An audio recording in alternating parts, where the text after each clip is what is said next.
EBD 25 anos, lição 5, que traz como tema a igreja, uma igreja cheia de amor.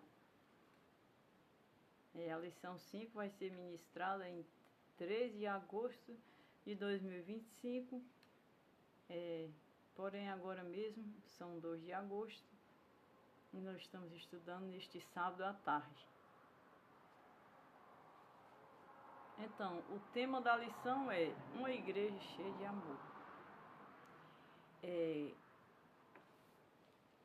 A igreja, sendo o corpo de Cristo, ela vai falar, a lição vai tratar da unidade amorosa da igreja. O que seria isso? Essa unidade amorosa.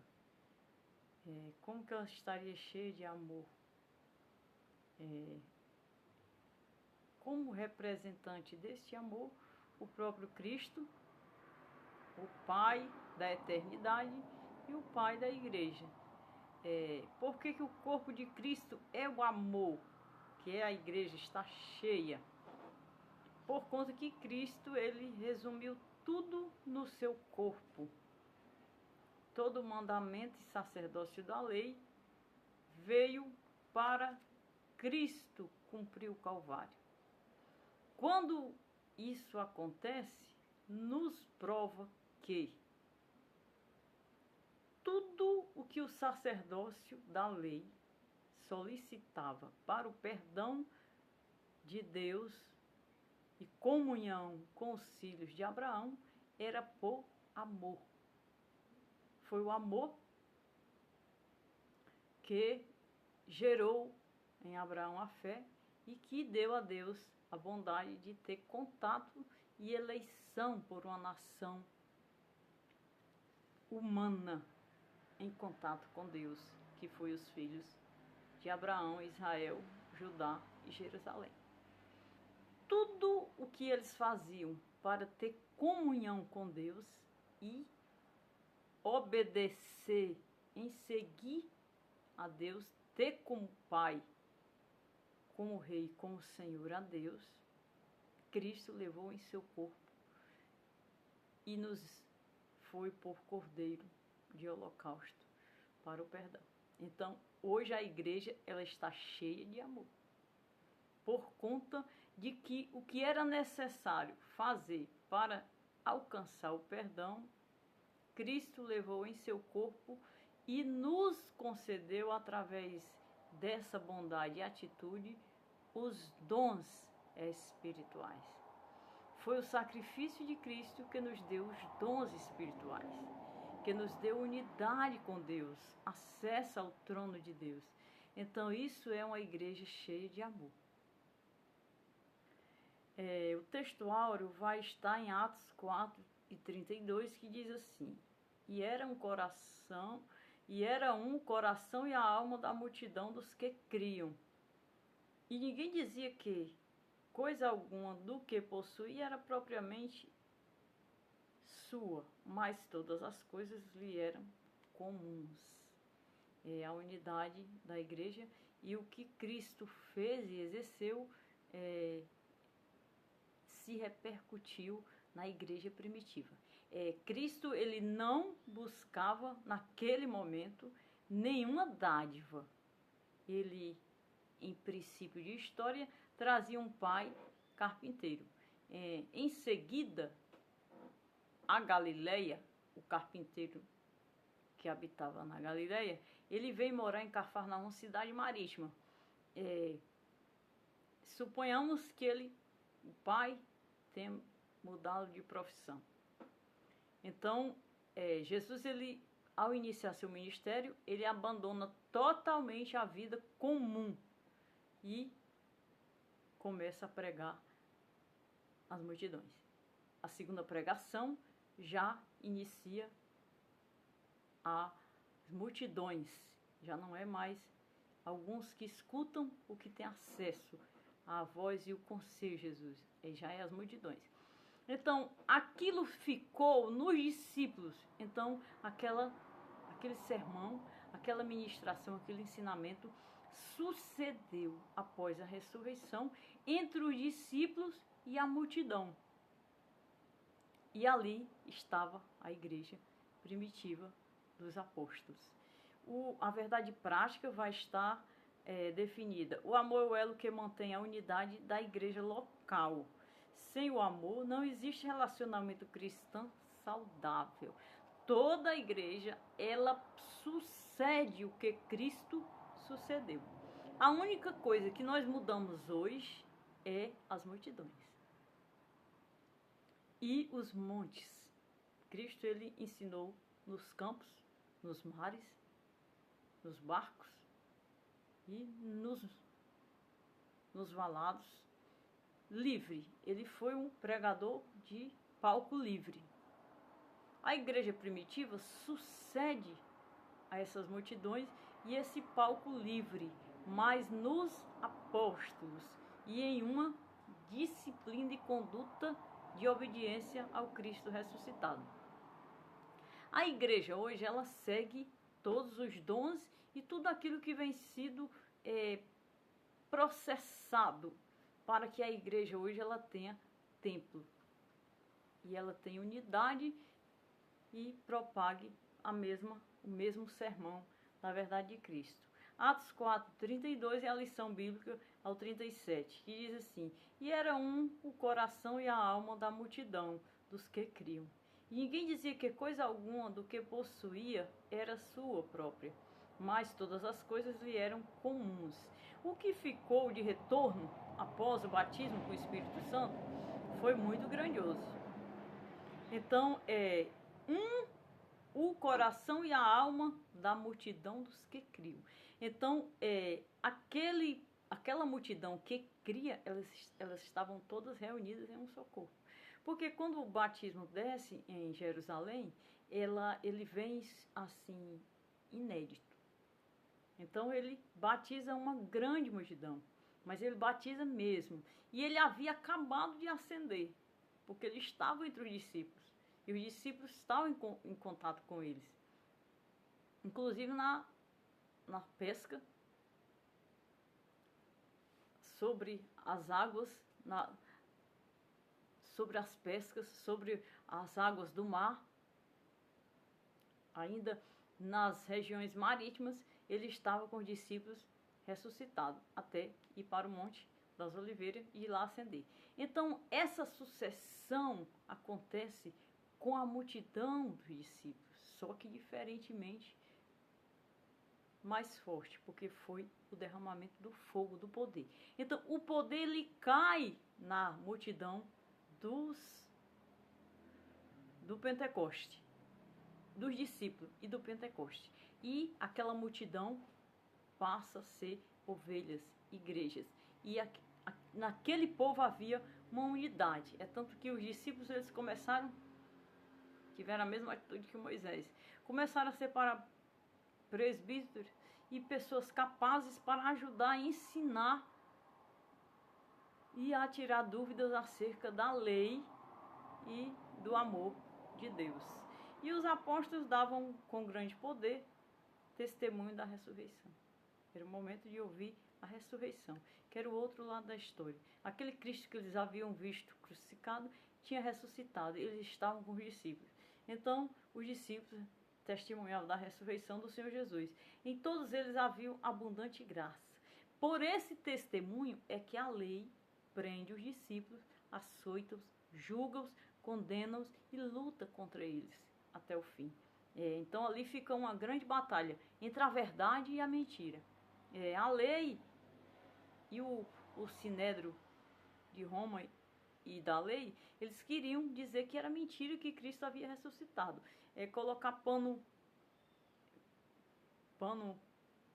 no negócio. E os discípulos eram testemunha viva, então os discípulos testemunhavam a favor. E ao testemunhar, o poder de Deus descia e salvava as pessoas.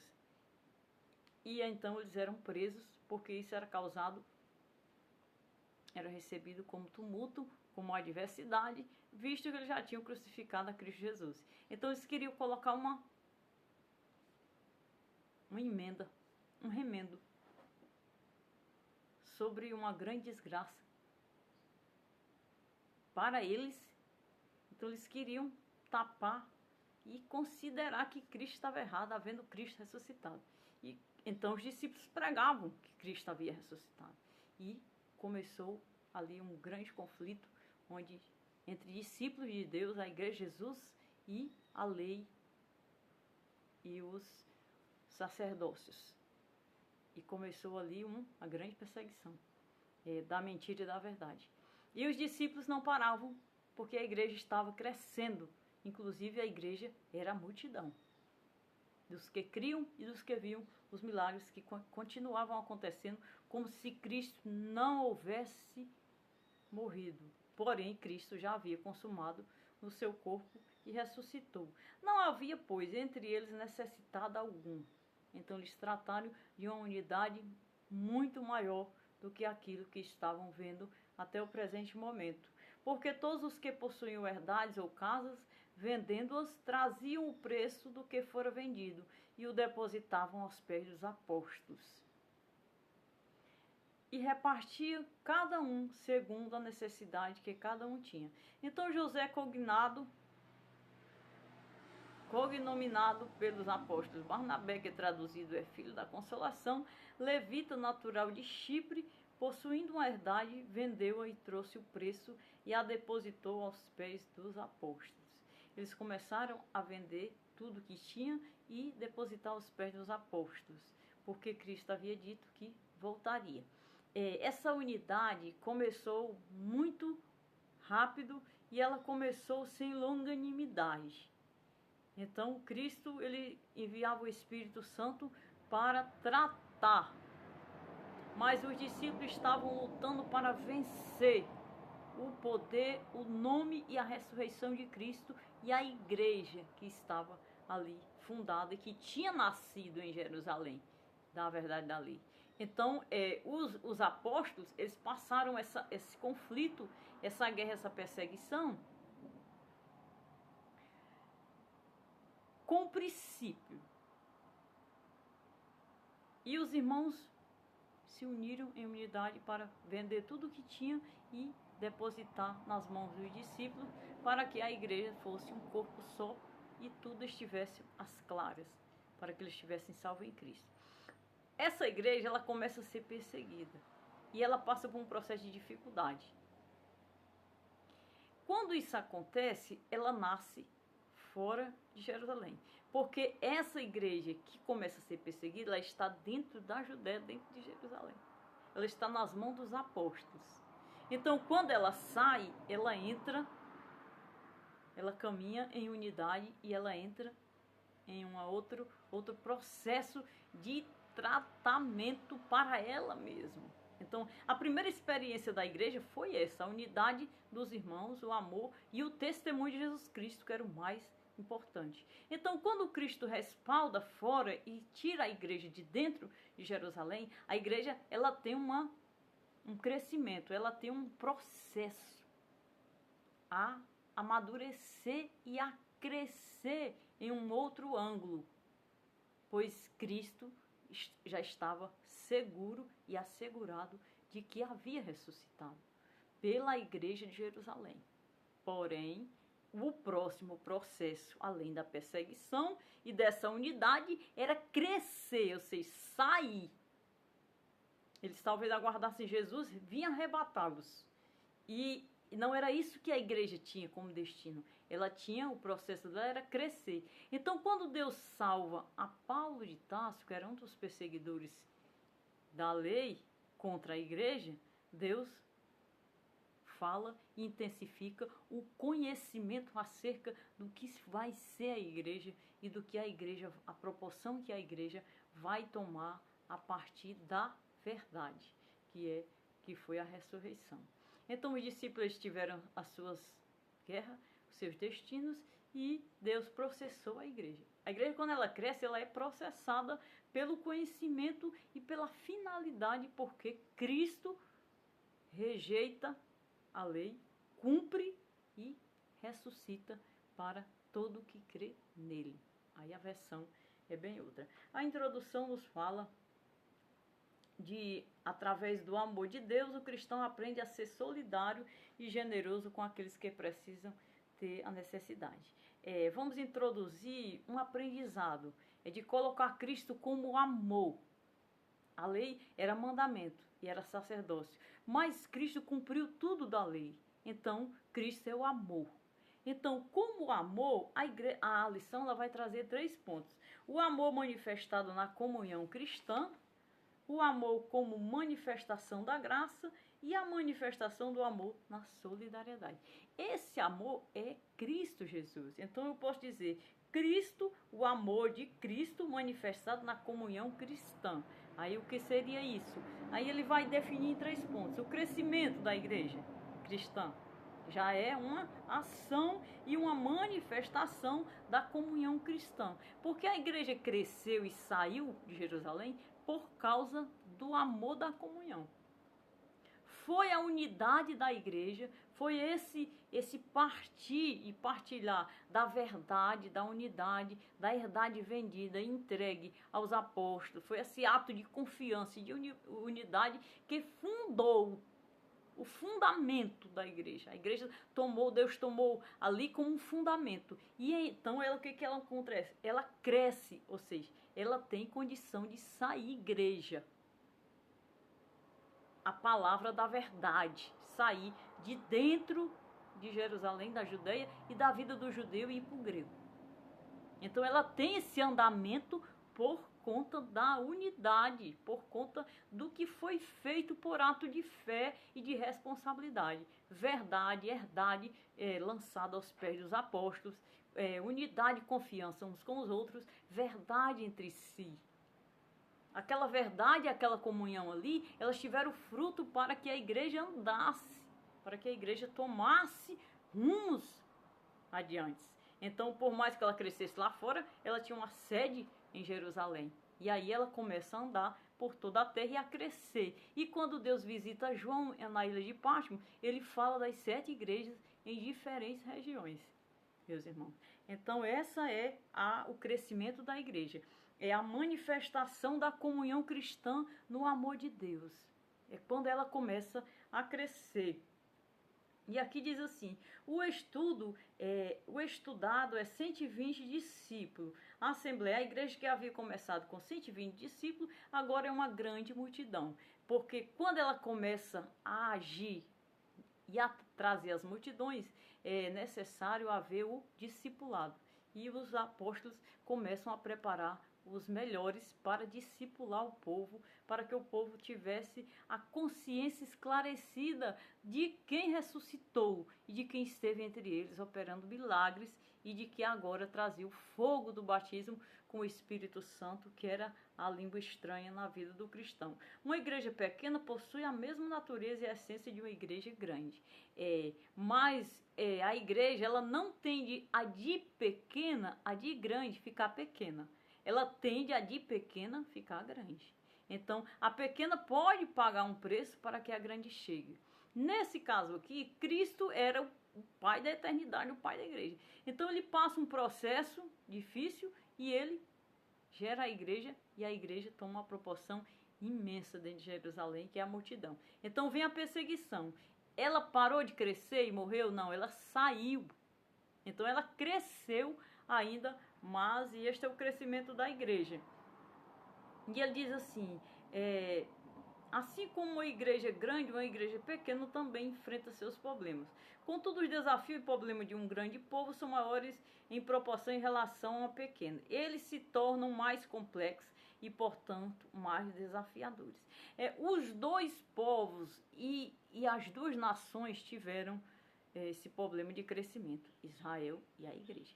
Israel saiu da descendência de Abraão, saiu de 12 casas, de 12 netos de Abraão, filho de Jacó, e tomaram a proporção que tomaram.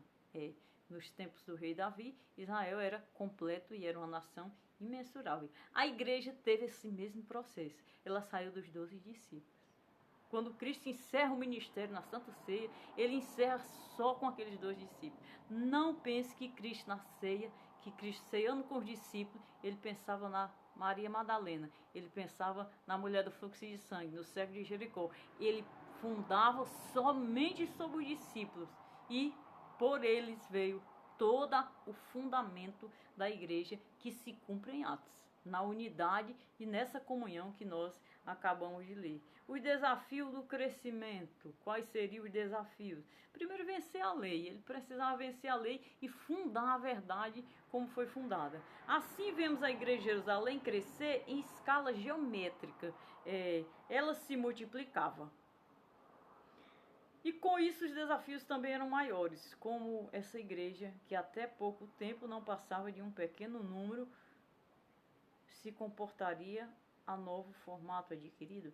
Porque a igreja, os apóstolos foram pregar nas sinagogas, onde era pregada a lei. Então, o objetivo era, onde fosse pregada a lei, tinha que pregar Cristo, porque Cristo cumpriu a lei. Então, o conflito era esse. Os apóstolos marcavam as sinagogas e a lei marcava os apóstolos e a igreja, o que eles estavam fazendo. Porque, na verdade, eles queriam apagar a história de Cristo e os apóstolos ascendiam porque estiveram com ele na ressurreição. E ele ascendeu e batizou com o Espírito de fogo. Então, o batismo ele não ficou só em Jerusalém. Os discípulos e os apóstolos foram pregar nas sinagogas e desmascararem a lei. Então, por isso eles sofreram os conflitos, sofreram até a perca da vida, porque eles não deixaram de narrar o que Cristo fez, como está bem claro e exemplificado na vida de Estevão. Então, aquela conduta e aquela história que Estevão descreve todo no apedrejamento, aquela narrativa toda, os discípulos e os apóstolos, era o que eles pregavam. Eles pregavam a lei, a doutrina que já vinha disciplinando e que tinha se cumprido em Cristo, a verdade. Isso seria o desafio do crescimento, dizer o que a igreja seria, o que a igreja recebeu, o que a igreja se tornou em Cristo. Da lei para Cristo. Essa travessia seria indispensável os discípulos não pregarem para o crescimento da igreja, para que as pessoas se convertessem consciente e não por um mero movimento, uma mera mágica, uma mera magia, não. Eles pregavam Cristo, que verdadeiramente veio, que foi a pancada maior de Deus na vida, na terra, nos homens e na lei. Então eles tinham que desaversar a história que Estevão morreu pregando a verdade. Então a igreja, ela tinha esse desafio de pregar o amor de Deus e o Espírito Santo. O amor era Cristo, o amor de Deus era Deus enviar Jesus e o Espírito Santo era quem o confirmava. O vínculo nos 3 segmentos para o efeito desta igreja foi essas 3 ações. O amor, que era Cristo, o amor de Deus, que foi a conceição, o envio, e o Espírito Santo, o vínculo da perfeição de Deus. O 3, a vida interior, a expressão era um coração à alma do outro, porque essa igreja ela não se fundamentava na mentira, ela estava lutando para destruir a mentira que o sacerdócio concluíram com a lei. Mataram o profeta maior, mataram Deus, mataram o Messias. Eles tinham um zelo por João Batista, porque a terra estava sem profeta, e muito tempo. E o povo estava sofrendo com essa ausência do profeta, porque Deus disse, vai chegar o tempo que eu vou tirar o profeta, e vai ficar só o mandamento. Então o povo vinha sofrendo com a ausência do profeta. Quando chega João Batista, o povo se apega, os judeus se apegam a João Batista de uma forma totalmente obediente, uma forma comprometedora. E João Batista disse, vem um que é maior do que eu. E era o Messias, que cumpria a lei. Então, a expressão interior era o que tinha que ficar, que era o que Cristo tinha consumado, que era o maior, que ia tirar o profeta, que ia tirar o ministério, o erro da lei e cumprir o sacerdócio. Então, essa vida interior foi o que os discípulos fundaram em Jerusalém e nas igrejas, quando eles pregavam para as multidões a palavra de Deus, a lei Cristo e a ressurreição e a igreja que chegava na Judeia e em Jerusalém. E diz assim, o Espírito Santo capacitou poderosamente os cristãos, poderosamente, para cumprir a missão fora da igreja. Para a tarefa do evangelismo, mantendo os crentes unidos internamente. Isso foi uma estabilidade. A igreja era o corpo de Cristo, era aquela unidade. O que seria a igreja fora? A igreja fora seria pregar que a lei trouxe o Messias e o Messias ressuscitou, dando a salvação. Isso seria uma vida interior. Porque Ananias e Safira foram fulminados? Porque os apóstolos estavam fundando ali, prezando a vida interior, a mais plena verdade de Jesus Cristo, a mais plena verdade de Deus, que era a ressurreição. Então, por mais que a lei embaraçasse a ressurreição de Cristo, não ia conseguir, porque tinham 12 testemunhos fortes, além da igreja e dos sinais. Então, por isso que ele diz, os sinais seguirão os que creem. Os sinais estariam entre eles como Cristo não tivesse subido e nem morrido, passado pela crucificação. O ponto 2 fala do amor como manifestação da graça. Que amor é esse que manifestou a graça de Deus? O amor de Jesus Cristo, a graça como manifestação do Espírito. Qual foi a graça que manifestou no Espírito Santo? Foi Jesus. Foi a presença de Deus na terra como homem. O melhor ambiente para a manifestação dos dons do Espírito é uma igreja onde o amor de Deus está presente. E Lucas nos informa que os apóstolos davam com grande poder testemunho da ressurreição de Jesus Cristo. Então, a graça da manifestação do Espírito foi a presença da ressurreição e o batismo com o Espírito Santo. Os dons espirituais se manifestam com regularidade. Tem a ver com cumprir determinadas regras e normas estabelecidas? Eu acho que sim. Aqui tem uma pergunta que diz assim, os dons espirituais se manifestam com regularidade. Regras e normas estabelecidas. Regras são importantes e não podem viver sem elas. Contudo, o Espírito opera no ambiente onde há comunhão entre os irmãos. Então, é necessário haver a ordem, é necessário haver o equilíbrio para que os dons espirituais eles possam ter liberdade. Porque eles tendem a serem censurados. Uma vez eles foram fundados pela verdade dos discípulos e pela testemunha. Mas eles podem ser censurados. Então, eu acho que a regra e as normas estabelecidas cumprem os determinados dons por conta da unidade do corpo. Uma igreja, ela tem que ter cabeças. E o cabeça ser Cristo. Mas ela tem que ter cabeças, discípulos e apóstolos. Isso ficou claro. Porque quando Jesus sobe e ressuscita e ascende, ele tinha 12 discípulos que ele confiavelmente entregou à igreja e sabia pelos sinais que eles não iam falhar, por conta que ele voltou para habitar com eles. Então isso não seria mais seguro ainda. Ele voltou para fundar o que fez. Ele não abandonou e entregou aos discípulos. Contudo, o Espírito opera no ambiente onde há comunhão entre os irmãos. Perdoar sinceramente nossos irmãos, qualquer ensino contrário a isso é falso. A graça como manifestação do Espírito. E a graça como favor imerecido. Nós merecíamos essa graça, nós merecíamos esse amor, nós merecíamos esses dons, essa unidade com o Espírito Santo. É ainda um outro aspecto da graça que Deus revela neste texto. Em todos eles havia uma abundante graça. Isso significa que a graça de Deus estava manifesta tanto nos apóstolos como em toda a igreja. A graça é a capacidade de definir, de fundar e de suportar aquilo que estava sendo ensinado ali. Na Bíblia podemos perceber que a graça de Deus gerou entre os crentes um sentimento de gratidão por terem sido, sem merecimento algum, capacitados por Deus para viver uma vida abundante. Presenciar Cristo, presenciar os milagres, o ensinamento e vê-lo crucificado e vê-lo ressuscitado, tudo isso é graça de Deus e é Espírito Santo que nós recebemos em nós, porque a cruz foi muito difícil e a cruz ela foi trazida para pessoas que tinham capacidade de suportar a cruz. Deus trouxe Jesus em um tempo que eles tinham capacidade de suportar a cruz, porque só Deus poderia suportar a cruz. Mas aqueles homens, eles não tinham experiências espirituais ainda. Tudo o que se cumpriu após Jesus é tudo novo. Foi tudo gerado. Jesus disse em suas palavras: nem Salomão viu essa brisa, esse vento, esse tempo.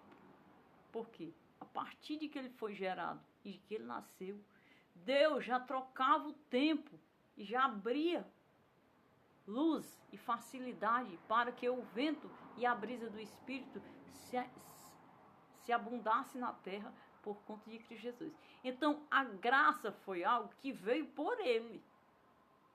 Se o profeta João Batista não tivesse descido em missão de pregar no deserto e anunciar a chegada do Cordeiro, Cristo não fosse ainda o tempo de Cristo, João Batista, ele teria sido apenas um profeta. Ele não teria sido a voz do que clama no deserto. Então, esperaríamos um tempo a mais. Então, João Batista, ele viu a Deus. Ele viu o Cordeiro de Deus. Ele viu o tempo novo. E ele trazia uma caricatura e uma fisionomia muito grosseira e fria e agressiva da natureza do homem sem Deus. Mas em Cristo isso foi trocado e com ele veio a graça. E é a capacidade de mudar, de transformar o homem em um novo nascimento, e isso fundou os discípulos e salvou os apóstolos e os colocou como filhos de Deus. E a última frase diz assim: somente a graça gera tamanho sentimento de gratidão. E isso gera gratidão, porque quando Pedro viu Jesus, Pedro, ele não compreendia o que era Jesus, o que era a mansidão, o que era o aspecto de uma palavra. Muitos foram impactados pela pregação, e isso iniciou em João, e Jesus se concluiu. Então, a palavra de Jesus, ela transformava o homem. A graça de Jesus, ela dá capacidade de suportar situações terríveis. Então, aquela palavra e aquela pregação daquele Deus, de Cristo Jesus, ela trazia paz, ela trazia transformação imediata. É como você ouvir a palavra de Deus, você está super perturbado, super angustiado, e a palavra sarar. Você está super magoado, maltratado, sofrido. Então aquela é a água. Então a palavra dele era a água que ele tinha para saciar a sede das pessoas, e o nome disso seria a graça. E a igreja teve esse privilégio de receber a graça. A graça foi o que fez a igreja nascer. A graça foi o que fez a igreja se fundar em Jerusalém. Foi o que fez os discípulos irem pregar nas sinagogas a verdade de Deus que acabara de se cumprir em Cristo Jesus. Nós hoje somos frutos da graça. Se nós fôssemos antes de Cristo, ninguém queira saber o que foi um homem antes de Cristo, ou o que foi um povo para temer a Deus e para servir da dificuldade. Então, Cristo Jesus é o amor de Deus e já veio com graça desde o princípio que foi gerado em sua mãe, da qual Deus a escolheu. O terceiro ponto fala da manifestação do amor na solidariedade cristã. A manifestação de Cristo na solidariedade. A busca da equidade. O valor individual de cada um. Antes de Cristo não existia o valor individual de cada um. Antes de Cristo todos eram sujeitos a um povo, a um sangue. E Abraão era o melhor que tinha, os judeus, porque eram filhos de Deus, eram filhos da misericórdia, filhos do amor, filhos da fé, filhos do perdão. Então, entre as outras nações e os outros povos, não existia a individualidade, o valor individual. O valor era em grupo, Então, muitas nações criam no Deus de Israel, porque sabia que ali tinha valor a alma do homem. A alma do homem ali tinha valor, a alma do homem tinha perdão, tinha proteção. E apesar da unidade ser somente os filhos de Abraão e ser somente os judeus, eles tinham valor individual para Deus, sobre as casas, sobre os pais, sobre os filhos. E a equidade, a busca pela equidade, é esse valor individual que a graça trouxe. Então Cristo veio valorizar o individual, porque Cristo tem que nascer individualmente em cada um de nós.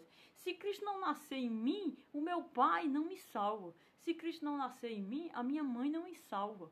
Se Cristo não nascer em mim, o meu amigo não me salva. O nome da minha família não me salva. Nada, ninguém pode me salvar. Eu tenho que ter individualmente a salvação. Isso é equidade. Equidade é o valor individual de cada um. E foi isso que Cristo trouxe, que não havia. E o nome disso é presença da graça, presença do amor de Deus. Ação de Deus no homem. Ação de Deus pelo homem. Os homens hoje vivem debaixo de um outro regime de governo, por conta da equidade, do valor individual, da liberdade que eles têm de não serem mais sujeitos, de não serem mais escravos. Então isso foi a graça de Deus que o inimigo luta tanto para destruir e para tornar o homem sujeito. Inclusive o Apocalipse vai estar totalmente inclinado para uma sujeição, para uma escravidão. Muito embora o princípio dele não demonstre. Então Cristo nos trouxe essa equidade eterna. Essa equidade eterna. Porque o valor que temos para Cristo individualmente não é de momento, é eterno. Agora vai depender de cada um de nós eternizar esse valor. Porque nós temos que ter esse valor para Cristo. Não é para as pessoas, não é para o mundo, não é para o pecado, não é para a condição social ou posição, é para Cristo. E Cristo, quando nós temos esse valor para Ele, Ele corresponde e nos dá dispensação do que é dele. Então, individualmente, a igreja se une porque Cristo é um corpo. E quando você busca dele, você recebe a dispensação da comunhão. E a dispensação da comunhão é a equidade, o valor que você tem para Deus e para servir a Deus na presença do Senhor. A disposição de reconhecer igualmente o direito de cada um. É a equidade. Dar esse direito para Deus. É grandioso. Então foi Deus que nos deu esse direito. Se nós não tivéssemos nascido debaixo da graça de Deus, nós seríamos filhos de uma sujeição, filhos de um governo. Seríamos pior. Apesar de que todo tempo a sociedade vive vítima dessa sujeição. De um lado ou de outro, o inimigo manifesta querendo sujeitar as pessoas, sujeitar a um rito, sujeitar a um governo, sujeitar a uma forma de governo. Então, Cristo, ele nos veio libertar, ele nos veio valorizar. Uma das coisas que mais converte e particularmente mais me converteu foi o valor individual que eu encontrei de Deus para a minha vida. Então, por mais que eu sentisse que eu não tinha valor e que eu estava sentindo que eu não tinha valor, e a gente sente no mundo que não tem valor de nada para ninguém, porque o que lhe dá valor no mundo e nas pessoas é o que você aparece e traz para a vida. Então, o que mais Deus valoriza em você é o seu valor individual. Então, quando você encontra alguém que lhe diz você tem um valor, você encontra vida. Você se encontra, você diz, não, essa vida tem um compromisso que graças a Deus nem minha ela é. Então, você passa a vida para Deus. Então, a vida que você tem, por mais na sarjeta que ela esteja, ela é uma vida e é um dom que Deus lhe deu. Se você não for uma formatação, se você não for um fraude, se você tiver nascido e ter recebido de Deus espírito de vida, a sua vida é responsabilidade sua. Você tem toda a liberdade, mas ela tem uma chamada para retorno na eternidade com Deus. Por isso que Cristo veio, para no individual sermos filhos de Deus por decisão, por inclinação, por busca e não assageta nos destruir, assageta nos suicidar, assageta nos consumir nas trevas. Então, sobre essa equidade, Satanás luta muito, e luta muito em todos os aspectos para retirar de nós. Isso é o que? A busca da equidade, a solidariedade, o amor cristão. É por isso que quando o cristão se converte, a igreja ela tem total responsabilidade de tratar aquela pessoa, de ir até a pessoa, de ajudar, de evangelizar, discipular, dizer o que ele é, dizer quem chamou, dizer como Cristo vai fazer a parte dele. Então, a correspondência da alma é pegar a chance, porque se pegar a chance, se salva. Então, esse é o plano de Deus. A propriedade e o compartilhamento. Eu acabei de resumir.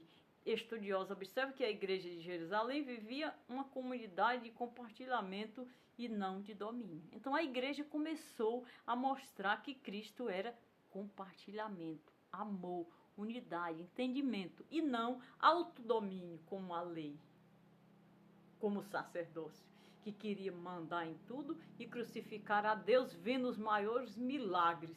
Então isso não foge da nossa realidade, ainda existe.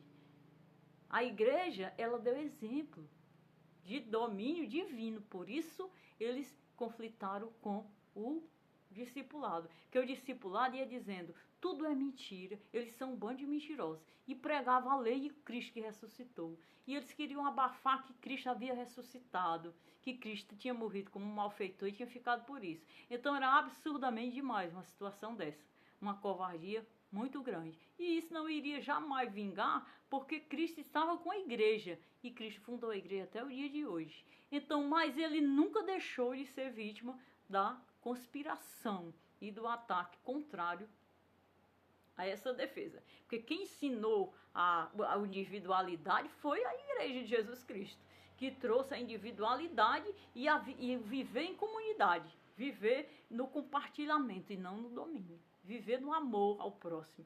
Viver, querer para o irmão o que você quer para você.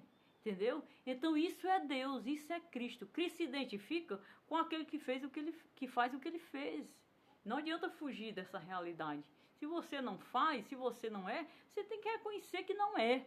Você tem que reconhecer e descer. E se não descer, vá fazer o que quer, mas não, com Deus e com a igreja você não tem parte. Estou falando de quem é salvo, de quem se enquadra no valor de Deus, que é a verdade de todas as verdades.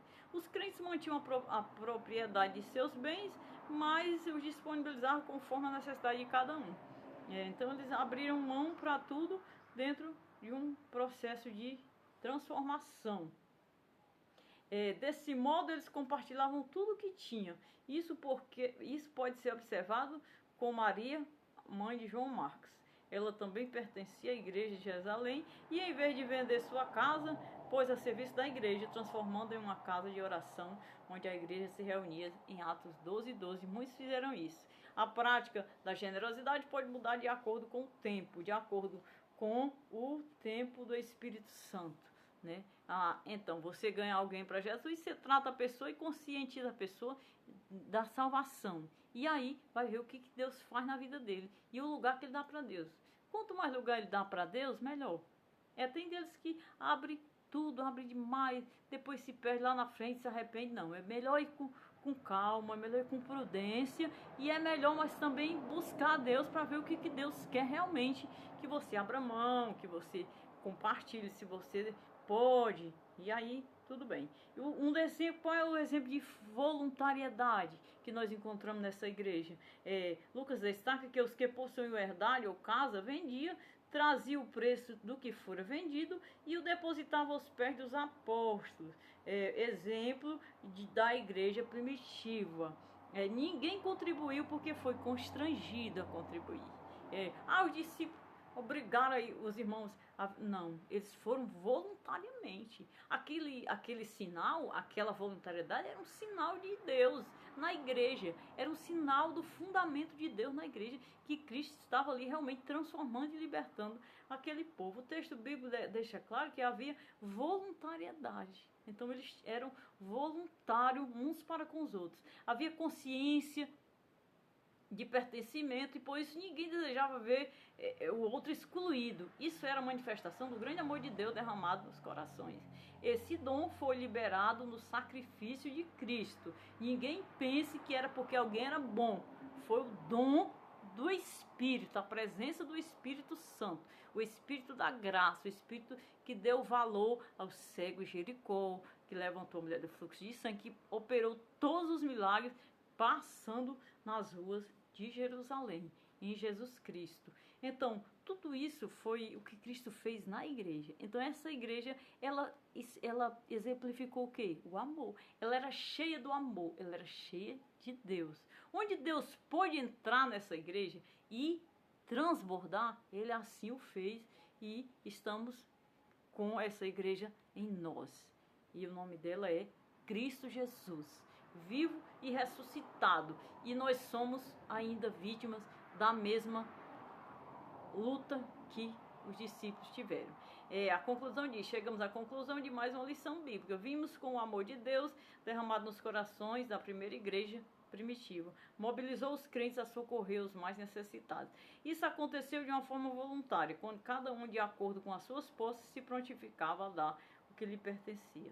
Não há igreja cristã verdadeira sem essa identificação com o outro. Ninguém pode fechar os olhos diante da necessidade alheia, se autotitular de cristão. O verdadeiro amor se realiza no atendimento da necessidade do próximo. Essa igreja, ela estava tão verdadeira no que estava fazendo e na voluntariedade, que morreu um casal que entrou na linha, cruzou a linha da verdade com a mentira diante do apóstolo. Ananias e Safira foi o exemplo de que a igreja estava perfeita. Que quando a igreja está perfeitamente equilibrada, quando vier o erro vai ser esclarecido e vai ser mostrado por conta da voluntariedade e do equilíbrio que ela tem. Amém. Essa foi a lição 5. Amém. A igreja cheia de amor.